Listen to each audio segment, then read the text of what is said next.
Okay, so here she is. This is that 2432 that I kind of saved from who knows what. It was in pretty bad shape when I got it. Like I said, it was dropped and kept outside or in the garage. It was really dirty, had a lot of spiders and bugs living inside of it. It took me a good day to take it all, break it all down and clean them all out. And then I replaced the caps in the power supply. You see the reefas in there, they're starting to crack up a little bit. So, you know their reputation. So those are the first things I grabbed, and then tested a bunch of them. Pretty much everything that's in this bag is out of spec by about 30%. So that's all I've done so far. Here it is kind of running. Seems pretty decent. I haven't checked the AC ripple yet. Got an XY running on it right now. It seems okay. I don't know if it's supposed to do that at that rate of sampling, 500 nanoseconds. It's probably just normal for that speed. Digital's not known for its great XY anyway, so I'm just pushing something pretty low. Looks like it's just under a meg. I just got it tweaked so it makes a nice pattern. What I'm looking for is probably this trim piece right here. I'd like to have the feet, so if I put it down off the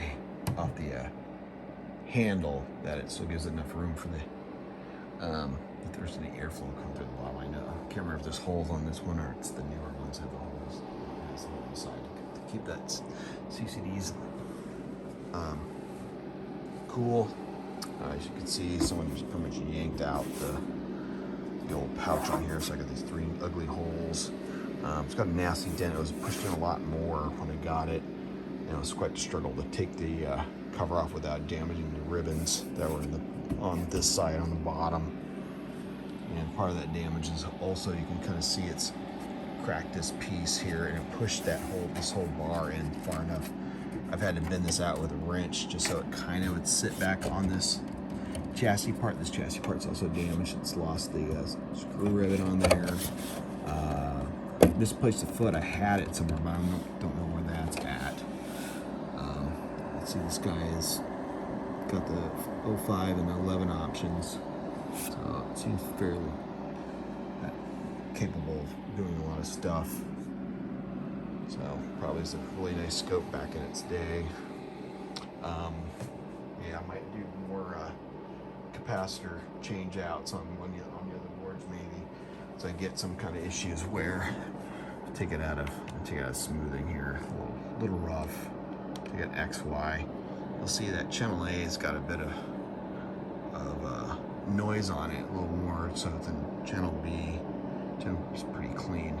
If I bring that down towards the center, the ground cable goes away. So I'm not sure what is going on with that. I don't know if there's some weird noise on the one of the boards or not. It'd be nice to see if that's an easy fix or not. Hopefully there's no damage. All tests always come out pretty darn good on the device. So I don't have the jumper set on that yet, so it passes most of the tests, or all the tests, excuse me. Passed all the tests pretty good. When I first got it, it wouldn't pass any of the tests. Swapped out the battery. Even those batteries still, even though it's 30 plus years old, it still pulls 3.5 volts, which I thought was very surprising. So I replaced it with the modern equivalent of this guy, another long life battery. I can't remember what make model, but it's the lithium, not the lithium ion, but that lithium one. So, and of course it passes most of the tests. I've gone through and taken the jumper off and done the screen calibration on here and the trigger calibration, so because it wasn't passing those after I pulled the battery out. Actually, it wouldn't pass them before. It wasn't consistent. I finally got it consistent once I really swapped that battery out. So even though it shows at 3.5, I'm not too sure what was going on.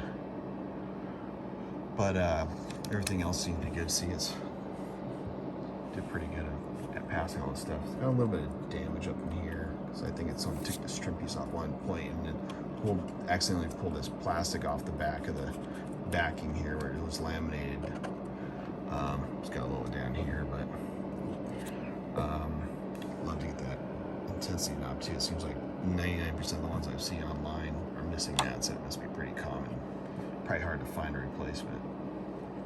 And I think that's about it on this guy. I don't think there's anything else other than those issues. And notice it with when you do this, it's frozen. They re-hit acquire for it to start pulling again. It seems to do pretty good. I turned off vectors on this guy because I was playing with it. Oops, let's take it back here. Turn the vectors back on. Go to bandwidth. It's on 20 megahertz right now. Take it to full.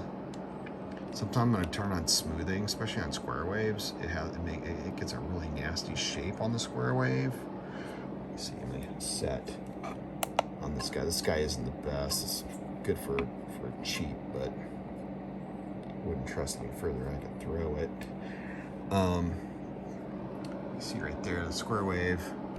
It's already kind of rough right there, but if I take it out of smoothing, it kind of cleans up. If I bring up a little bit and turn smoothing back on, you still see it kind of rounds that edge.